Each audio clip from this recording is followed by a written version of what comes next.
Shalom alaihim bisem Yesua Hamasiah. Salam sejahtera di dalam nama Tuhan Yesus Kristus.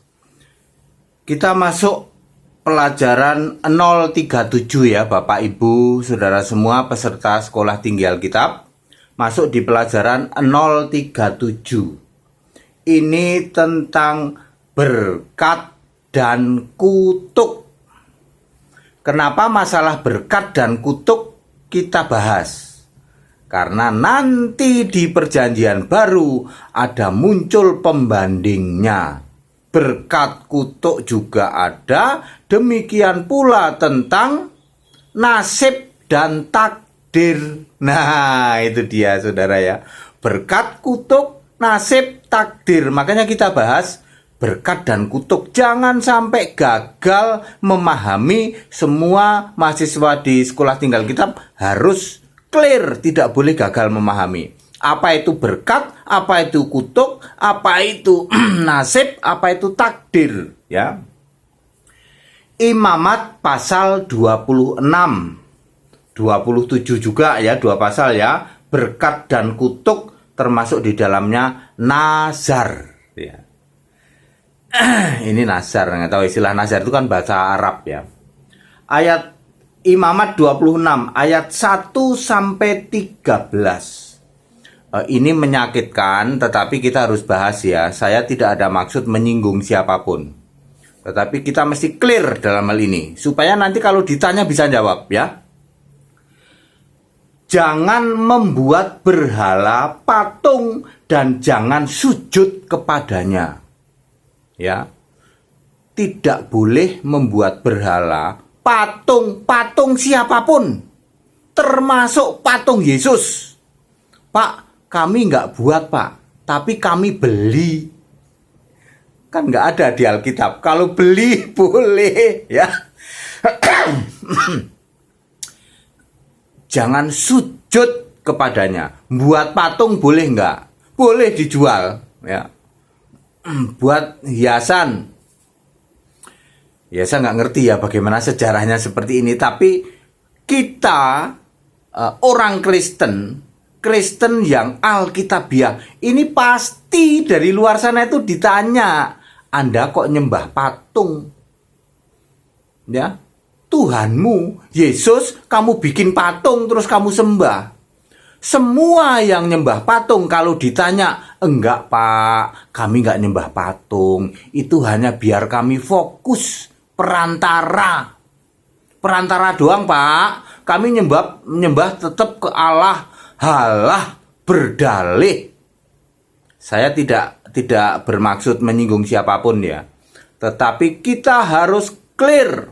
Menyembah patung, membuat patung, menyembah sujud kepadanya tidak boleh. Jadi kalau Anda ditanya, kenapa Anda orang Kristen kok nyembah patung? Kami tidak pernah nyembah patung. Termasuk patung Yesus sekalipun. Clear ya. Kuisnya, apakah maksudnya sujud menyembah kepada patung? Bukankah setiap orang yang menyembah patung selalu mengaku kami tidak menyembah, cuman perantara? Nah, jelaskan, Anda harus bisa jelaskan ya. Apa sih maksudnya jangan sujud menyembah kepada patung? Sebab semua yang menyembah patung selalu ngomong, kami tidak menyembah patung pak. Itu kuisnya ya. Kemudian nomor 2, pelihara hari Sabat atau ibadah. Sabat itu artinya Sabtu. Ya. Terus kuisnya, bagaimana dengan Sabat zaman Nuh?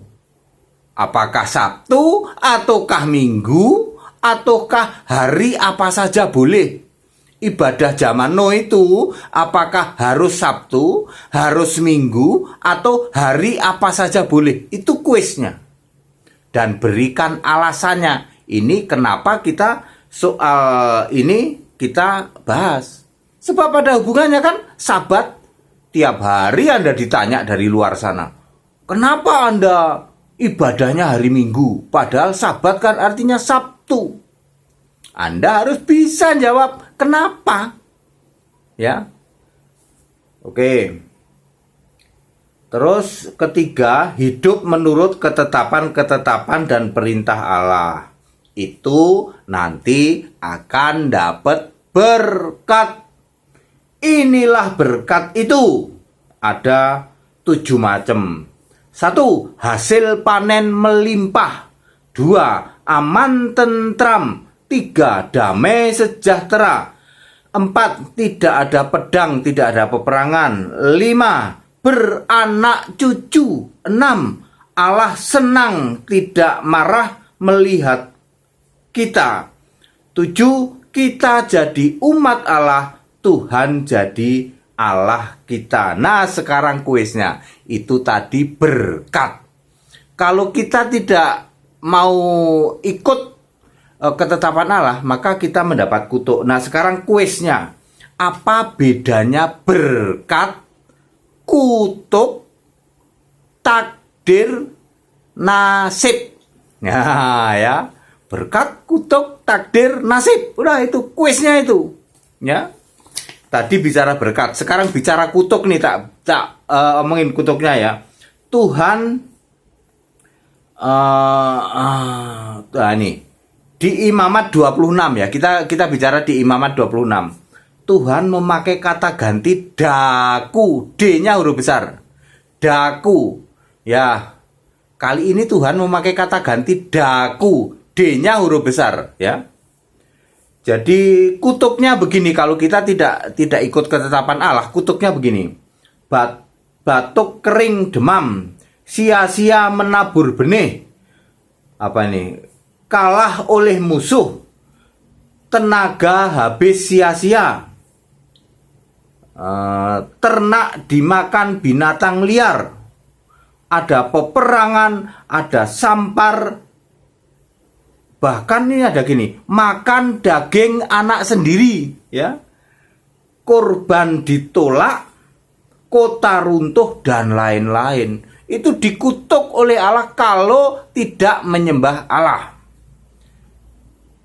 Nah, dalam hal ini Allah memakai kata ganti daku. Kuisnya adalah sebutkan kata ganti Allah lainnya. Yang di Alkitab loh ya. 1, 2, 3, ya 3 lagi lah, ya. Kata ganti Allah, ya. Yang perjanjian lama, nggak usah perjanjian baru dulu, perjanjian lama, ya. 3 lagi, selain daku, 3 lagi deh. Kata ganti Allah. Jadi saudara-saudara, Allah itu sering gitu ya, kata gantinya banyak ya. Kali ini daku, ada yang lain juga, ya. Terus kita akan melanjutkan Imamat pasal 27. Ini tentang nazar. Tadi berkat, kutuk, ini nazar. Nazar itu membayar pakai sikal perak, nazar hewan, nazar rumah juga ada loh saudara. Nazar ladang, nazar persepuluhan dan nazar anak sulung ya. Itu nazar ya. Nah, sekarang kuisnya ya. Nazar masih boleh tidak di perjanjian baru. Ini kan perjanjian lama. Ya, yang umum itu saya bernazar, Yakub contohnya lah. Kalau nanti Allah menyertai aku akan menjadikan Allah sebagai engkau Tuhan sebagai Allahku dan memberi persepuluhan. Itu nazarnya Yakub. Ya. Zaman Nuh masih boleh nggak bernazar, ya. Tapi jangan bernazar kalau aku diberkati Tuhan mau kawin lagi, itu bukan nazar ya, nggak boleh ya orang Kristen ya. Baik saudara-saudara, itu pelajaran nomor 037. Memang ini masalah penyembahan berhala dan patung ya, karena itu sering ditanyakan dari luar sana. Anda harus bisa jawab. Ya. Yang terutama patung Yesus. Ada banyak patung lainnya juga. Ya. Kita harus tegas, Kristen tidak nyembah patung. Nanti lama-lama berkembang tuh. Selain patung, bagaimana dengan salib? Ya, Anda harus bisa jawab. Ya, ngusir setan pakai salib. Bener nggak? Itu contoh-contoh yang Anda harus bisa jawab, ya. Orang pakai salib segede gaban, buat apa? Anting salib. Ya. Anda harus bisa jawab, ya. Baik, itu pelajaran 037. Sudah saya sampaikan. Shalom aleihim bisem biswa masya haleluya. Amin.